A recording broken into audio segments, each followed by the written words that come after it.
Guys, today's a pretty big day. We're gonna be taking the Datsun to Fast Eddie's. So you guys will be meeting the guy who's been painting my cars for the past like 5 years. Anytime anyone asks me who I go to for body work, whether it's the Datsun or the Laurel or any of my other past cars, I always say I go to Fast Eddie's Hotrods in Joliet. He's been known to pretty much like specialize on a lot of like the aftermarket, custom or like car work and stuff. He doesn't do a lot of like your typical collision type of fixing work like that. Ed has been, I mean, kind of like a staple in like our community as like one of the very top paint guys around. So he was the one who painted the Datsun first when it was red, then blue, and now we're going to be taking it to the shop so I can get the engine bay finally finished.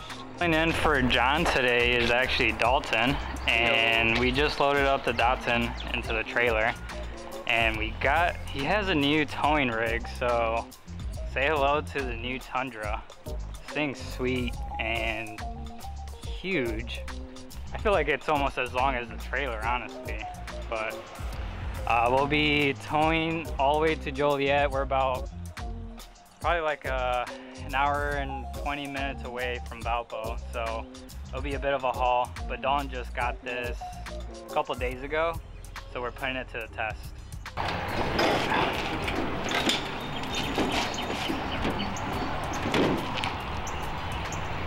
Malfunction.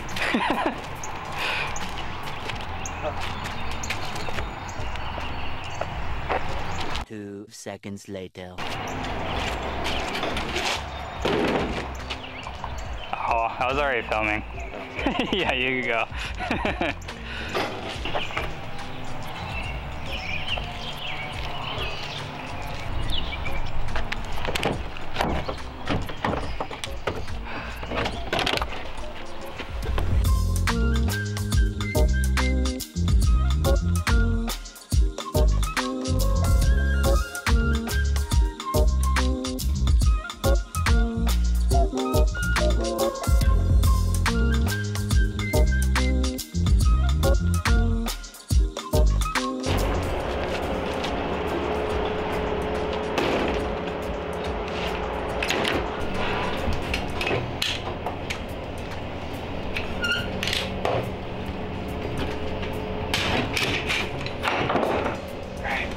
Can't do this with one hand.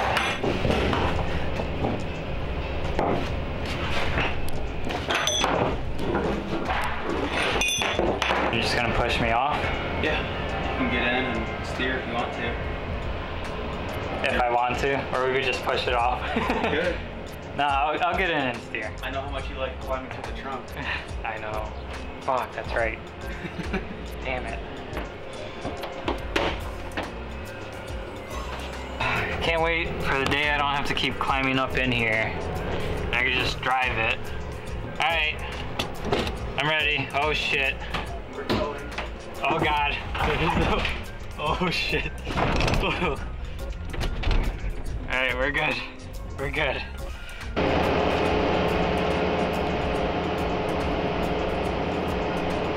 Ed, where are you? He's always late. I'm just gonna wanna go sightsee around Joliet. Yeah. I mean, they have a cool bridge over there.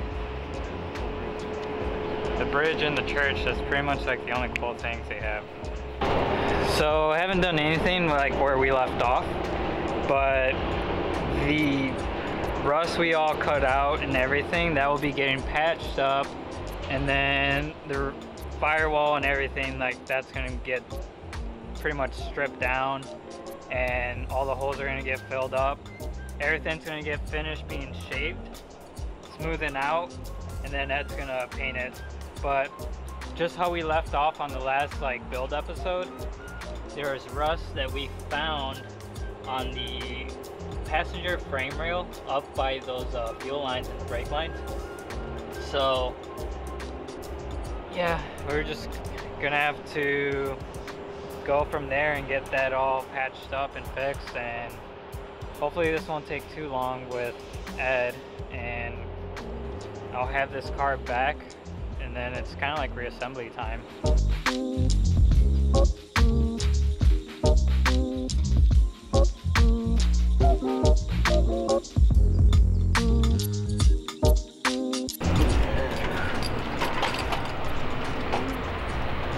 Yeah, so this was all like half-assed rusted, like patched. Dude, this was even welded like here. It was like caulked and then painted over. Like body filled. I see a couple spot like tack welds on it, but that's like fucking nothing. Yeah. It should be fully. That's what caused all the rust over here, was just kind of like the half-assed job that the previous owner did. Yeah, well what happens is probably rusted and then they fixed it and they didn't like fully remove all of the rust, or they just didn't like fully seal it, and then the car got driven enough times in the rain. It probably got repaired like that like 20 some years ago, you know? Yeah. So. And then the other major issue is the rust over here. Oh yeah, I see it down there. It's all like... Yeah, it's coming up through that seam there. Yeah. That patch. And Alright. So when we started tearing this up, it started like kind of like leading us down the trail of like what we were about to start, you know, grinding off and cutting out. And I was like, all right, this is definitely like out of our hands. Like, yeah, it starts to get a little complex when you start getting into stuff like that. I definitely see what's going on here. Alright, cool. That shouldn't be a problem. Pulled it, they had to kind of like, the only... Put it on an alignment rack afterwards and try to straighten out the suspension too?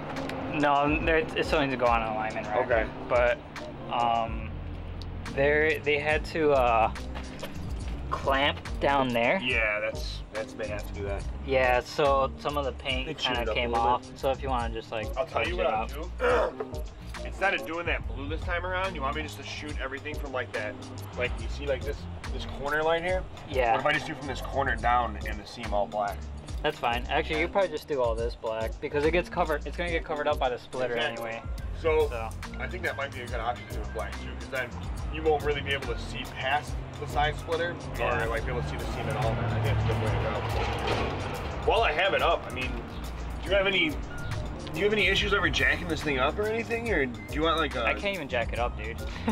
No? The only way I could jack it up is driving up on floorboards, and then I jack it up from the frame rails. Okay.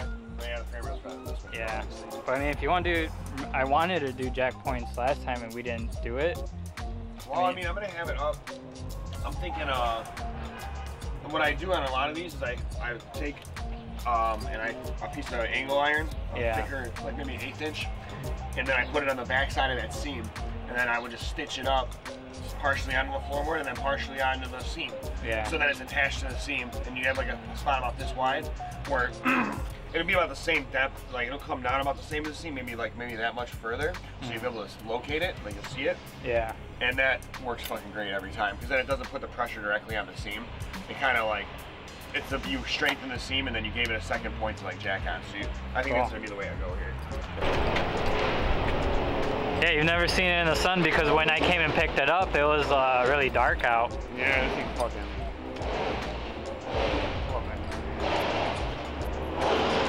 Alright. And push it inside. I mean, we're not in like a massive rush. I'm one guy short right now. Fast Eddie's, and Ed has been here, how many years has it been now? Like, in this shop, 2 years. 2 years? And then when did you start the shop? 2013 was like when I signed my lease. So 7 years, like, in the business. So I met Ed in 2015. I had the Datsun. It was like super botched up and like the most like worst body shop experience I've had. So I seeked out Ed, and then he fixed it, stripped it all the way down to bare metal, and then it got painted red. But now, like, we're just redoing the whole thing and it's blue, and yeah, it's kind of been like years and years of like a relationship with Fast Eddie's. Like, you know, like the engine bay matched the looks of the car. Exactly. I'm excited. Modernized and cleaned up. Yeah.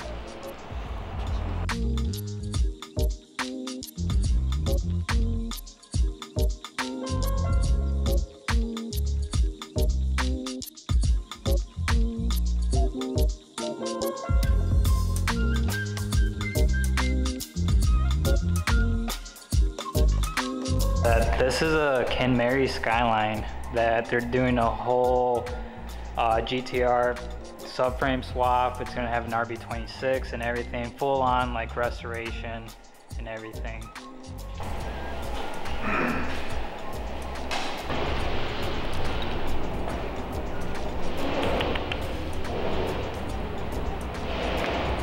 This is a shop cat they've had since the last shop, so she's pretty shy. It's actually, this is the first time in 5 years I've petted her. I think that's a sign of good luck. So I'm gonna start marking all the areas that I want kind of like welded and patched and stuff, but I mean, a lot of this is kind of like, I don't think this is stuff I need. Worst case scenario, I'm just probably gonna just, if I need to drill something, I'm just gonna drill it. Okay. Do you think you're gonna need this embossment still? No. Okay, well I'm gonna probably cut these, flatten them out, re-weld them back up. So that's that's where the ignition coil was at. But I'm gonna mount the ignition coil down here. Okay. So out of sight a little yeah, kind of like out of sight. Yeah, I mean, there's any holes that you know you're gonna need. I don't try and remember and let us know now. Yeah. It's always better to do it before paint. Yeah. You know, after. I know a lot of the openings. You know, obviously my every booster cylinder, slave cylinder, and everything. Right like there. yeah. Harness. I kind of actually want this tucked in, so maybe. You mean like a recess or something for the harness to run on, or? I'm trying to wire tuck this. And I don't know how, like the best route to do this. Well, I think you have fairly good clearance on that fender rail. I'd probably mount it up on here. The inside of the fender, yeah. Yeah, I would just put mounts through this rail, and then I would just drop down back here. You could probably come through this vent. I think, or this might be the drain for the. Yeah, that's a drain. Yeah. It's the drain for the cowl. I think. We can make another hole next to it or something. For yeah, because that would probably be a good option. Yeah. Back there. Although, like, have you made a harness yet or anything for it? Not yet. Okay, so you're gonna have to obviously custom length it if you go that route. Got all the holes circled, marked down, everything we're gonna get filled in and stuff. Matched up? Yeah, this is still kind of clapped out, so. It's been patched already. Yeah. Yeah, when you drill it apart, it's really easy to repair. How'd you guys start? Like, how'd you start it? Well, I got into drifting maybe 10 years ago and then started building drift cars. And as I got into the scene more, I started painting drift cars for like other teams and stuff, like Risky Devils, Proceed, stuff like that. And as we progressed, our quality of work increased, and so did like the level of work that we started doing, and we got into doing restorations and custom motorcycles. As time's gone on, I've gotten into airbrushing a lot, and so I've been doing a lot of graphic work on motorcycles. Yeah, you do a lot of like the baggers and stuff like that, right? Yeah, we paint pretty much all the bikes for F-Bomb Baggers, which is located here in Joliet. So we do about maybe 20 bikes a year or so for them, which are all big wheel baggers. And then I do a couple off on the side from him, like other baggers, crotch rockets, stuff like that. I tried to, like, it's hard to explain to other people like what Fast Eddie's does, because they think it's just like a normal collision, like you bring your, you know, Chevy, you know, Tahoe or whatever to like get it fixed. And it's more like, nah, it's kind of like, if you want like the wildest, craziest things done, like aftermarket, like modification, custom work, like this is where you go. Like this is kind of like, I feel like you guys have kind of created that staple of like crazy paint jobs and like crazy like body work and stuff like that. Kind of like what you guys did with my flares and my spoiler and stuff like that. Well, there's very little collision work done here. I have maybe one account with a friend of mine who owns a dealership, and other than that, we really don't do any collision work. Everything in here is restoration, custom motorcycle, custom import.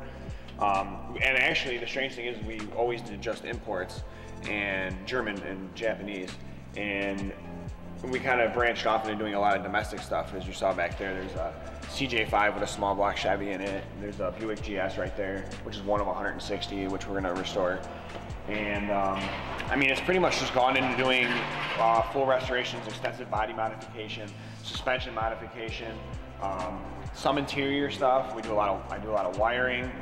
I mean, it's pretty much anything and everything that comes into a custom car. I mean, I definitely prefer to do the more custom stuff just because it's so much more satisfying to see. Yeah.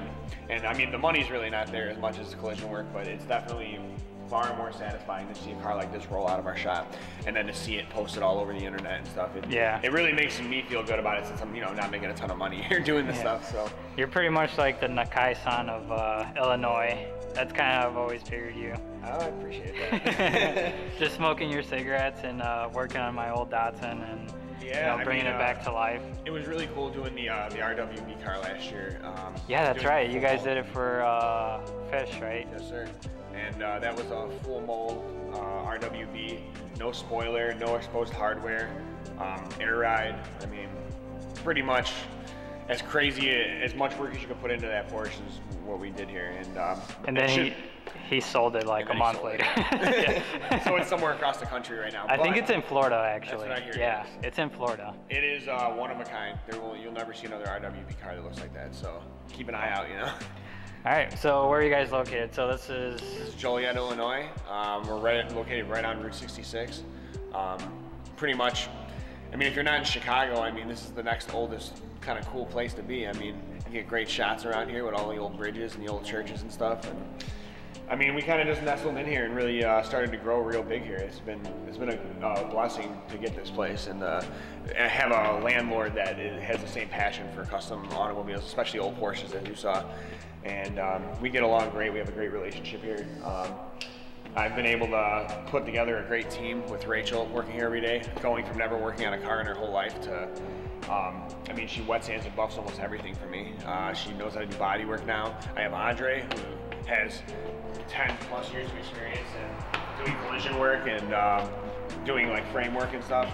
So he brings to the table a lot of the stuff that I don't know how to do or the stuff that I'm not so familiar with.